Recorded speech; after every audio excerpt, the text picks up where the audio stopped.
یہ ہے شریعت کا مزاج اسلام کا. سر زکوٰۃ کے حوالے سے سوال ہے میرا تھوڑا سا. جی میں یہ مکمل کر لوں پھر ہم سوال لیتے ہیں. اور جی تو لہٰذا بیت اللہ کا جو حج ہے وہ بھی اہمیت کا حامل ہے. اس میں بھی کوئی ایسی چیز دیکھنے کی ضرورت نہیں ہے کہ اس کی حکمت ہے کیا. ٹھیک ہے, اگر حکمتیں تلاش کریں گے اور بہت سی مل جائیں گی. جیسے مسلمان جو ہیں وہ ساری دنیا سے ایک ہی جگہ آ کر اکٹھے ہوتے ہیں, رنگ ان کے مختلف ہیں, ان کی زبانیں مختلف ہیں, ان کے لہجے مختلف ہیں, لیکن وہ ایک ہی دین پر, ایک ہی اللہ پر ایمان رکھنے والے ہیں, ایک ہی قبلے کی طرف منہ کر کے نماز ادا کرنے والے ہیں. ٹھیک ہے, اور ایک بات یہ دیکھیں یہاں پر شریعت جو ہے نا وہ دین جو ہے اللہ اور اس کے رسول کی بات کو ماننے کا نام ہے, اپنے شوق پر یا اپنے ذہن سے گھڑنے کا نام نہیں ہے. اب ویسے دیکھا جائے تو کوئی حکمت معلوم نہیں ہوتی کہ بھئی ایک وہ کمرہ بنا ہوا ہے, بیت اللہ کمرہ نما ہے نا, تو اس کے گرد چکر لگانے ہیں, حجر اسود ہے اس کا استلام کرنا ہے, اس کو بوسہ دینا ہے, یا جناب وہ مینا کا میدان ہے, عرفات ہے, اس میں جا کر بیٹھے رہنا ہے, عبادت کرنی ہے. تو عبادت تو یہاں بھی ہو سکتی ہے, لیکن ان سب چیزوں کو نظر انداز کر کے ہم یہ کہیں گے کہ اللہ تعالیٰ کا حکم ہے اس لیے ہم اس کی عبادت کر رہے ہیں, اس کے اوپر عمل کر رہے ہیں. حکمت اس کی سمجھ میں آئے یا نہ آئے. اب کوئی بندہ یہ بھی تو کہہ سکتا ہے نا, جیسے غیر مسلم اعتراض کرتے ہیں کہ بھئی آپ وہ میدان عرفات وہاں ہے کچھ بھی نہیں, وہاں جا کر پڑے ہوئے ہیں, تو ادھر کیوں عبادت نہیں کر لیتے. جیسے یہ لوگ کہتے ہیں کہ بھئی حج پہ آپ نے 6-7 لاکھ روپیہ لگانا ہے, غریب کی کسی کی مدد کر دو. ہر سال قربانی پہ یہ شور مچاتے ہیں نا کہ اتنے زیادہ جانور آپ نے قربان کرنے ہیں تو لوگوں کی مدد کرو. تو اصل مسئلہ یہ ہے کہ ہم دین اس کو سمجھتے ہیں جو اللہ نے فرمایا, جو آپ صلی اللہ علیہ وسلم نے ہمیں بتایا ہے. دین کوئی اپنی عقل یا اپنے شوق کو پورا کرنے کا نام نہیں ہے. ٹھیک ہے, دین فطرت کے مطابق ہے, لیکن ہماری عقلیں جو ہیں فطرت سے کچھ دور چلی گئی ہیں, تو ضروری نہیں ہے کہ ہر بات ہماری عقل میں سمجھ آ جائے یا نہ آئے, یہ ضروری نہیں ہوتا. ٹھیک ہے, ویسے جو صحیح عقل ہے اور صحیح فطرت ہے دین پورا اس کے مطابق ہے. آخری اس میں جو حکم ہے وہ رمضان المبارک ہے, وہ صوم رمضان. اور مطلب آبجیکشن یہ ہوتا ہے کہ ہم جو ہے دوسروں کو نہیں مطلب کرتے کسی درجے پہ ان کو امپورٹنس نہیں دیتے. وہاں پہ جا کے جو ہے وہ تمام حاجی حج کرنے والے وہ مطلب وہ دیوار پہ جو شیطان بنایا اس کو کنکریاں مارتے ہیں. اس پہ مطلب اس پہ بھی ہاں, وہ تو ہم اس کو ظاہر ہے کہ اس کی عبادت تو نہیں کر رہے نا, شیطان کو کنکری ہی مار رہے ہیں, وہ تو اس کی انسلٹ ہے. ہاں اس میں بھی یہی کہیں گے, ہاں اس میں بھی یہی کہیں گے کہ اللہ تعالیٰ نے ہمارے لیے اس میں نیکی رکھی ہے, اللہ تعالیٰ اس سے خوش ہوتے ہیں, اس لیے ہم یہ کر رہے ہیں. ٹھیک ہے, اور حضرت ابراہیم علیہ السلام کی یہ سنت ہے, آپ صلی اللہ علیہ وسلم کی بھی یہ سنت ہے, لہٰذا اس لیے ہم کر رہے ہیں. اللہ نے اس کو ہمارے لیے نیکی بنا دی ہے. ویسے تو اگر دیکھا جائے نماز خاص طریقے سے ہم نے عبادت کرنی ہے. نماز کیوں نے کی ہے؟ عقل میں تو ایسی کوئی بات سمجھ میں نہیں آتی کہ بھئی ایسے کھڑے ہوں پھر نیچے جائیں پھر سجدہ کریں پھر یہ کریں. اللہ تعالیٰ نے بتایا کہ بھئی ایسے نماز پڑھنی ہے, اس طرح میری عبادت کرنی ہے. اسی طرح حج کے سارے افعال ہیں کہ میری عبادت آپ لوگوں نے اس طرح سے کرنی. ٹھیک ہے, تو یہ بالکل آسان بات ہے کہ ہم یہ کہیں کہ بھئی حکمت سمجھ میں آ رہی ہے یا نہیں آ رہی. یہ اللہ کا حکم ہے, بس میں اللہ کا حکم سمجھ کے اس کے اوپر عمل کر لوں گا اور اس کے اوپر عمل کرنے کا میں پابند ہوں. جو آدمی اس طرح سے ایمان رکھتا ہے اس کا ایمان زیادہ مضبوط ہوتا ہے بنسبت اس کے جو آدمی حکمتیں ڈھونڈتا ہے. ٹھیک ہے, اسی وجہ سے آپ دیکھیں کہ جو ان پڑھ لوگ ہوتے ہیں ان کا ایمان زیادہ مضبوط ہوتا ہے. کیوں؟ اس لیے کہ وہ ان چیزوں میں پڑھے ہی نہیں ہیں, وہ کسی سائنس اور عقل ان بحثوں میں پڑھے ہی نہیں ہیں, وہ الجھے ہی نہیں ہیں.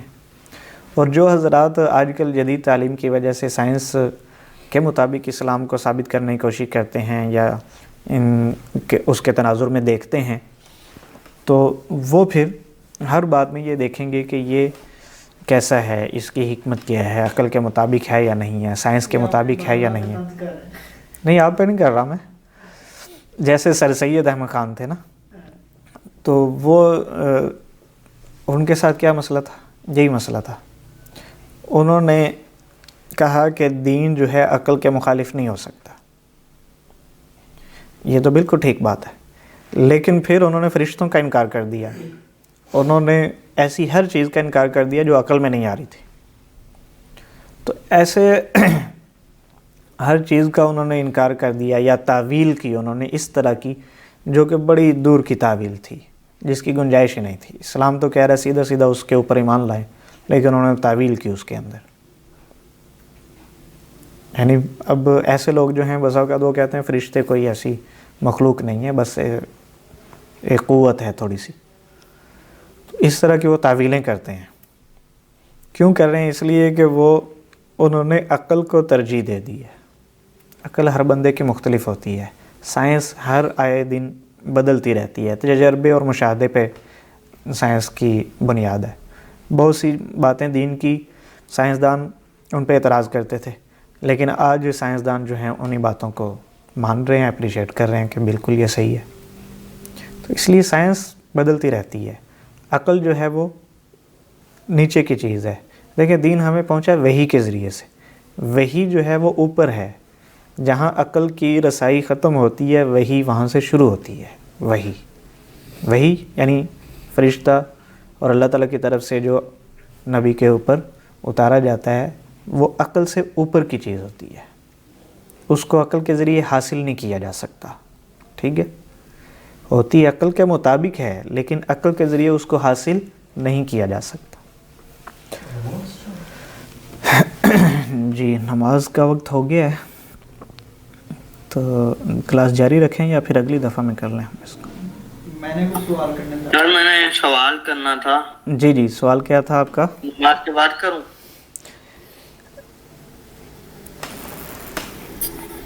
جی ابھی کر نماز لیں، کے بعد؟ ابھی کر لیں، پھر ہم سیشن ختم کر دیتے ہیں۔ جی سر، میں نے یہ پوچھنا تھا، زکوٰۃ اگر حساب لگائے بغیر اندازے سے دی گئی ہو جی یا کسی وجہ سے کمی پیشی ہو گئی ہو، جی تو اس کو اگر ہم اگلی دفعہ زیادہ سے زیادہ کر کے دے دیں تو وہ قبول ہو جائے گی؟ جی اس طرح ہو جاتا ہے، بالکل یہ ہو سکتی ہے، لیکن کوشش کرنی چاہیے کہ محتاط اندازہ لگا کے حساب کر کے ہی دیں۔ اگر ایک دفعہ میں رہ جائے تو اگلی دفعہ میں ادا ہو سکتی ہے زکوٰۃ۔ اچھا جی چلیں، ٹھیک ہے جی، اللہ حافظ۔ چلیں یہ حدیث کا ایک حصہ رہ گیا، انشاءاللہ اس کو اگلی دفعہ میں کر لیں گے، ابھی کلاس ختم کرتے ہیں۔ تو جن حضرات کے ذہنوں میں کوئی سوال ہوں تو وہ بھی اس کو نوٹ کر کے رکھیں، انشاءاللہ آئندہ اس کا جواب دے دیں گے۔ السلام علیکم۔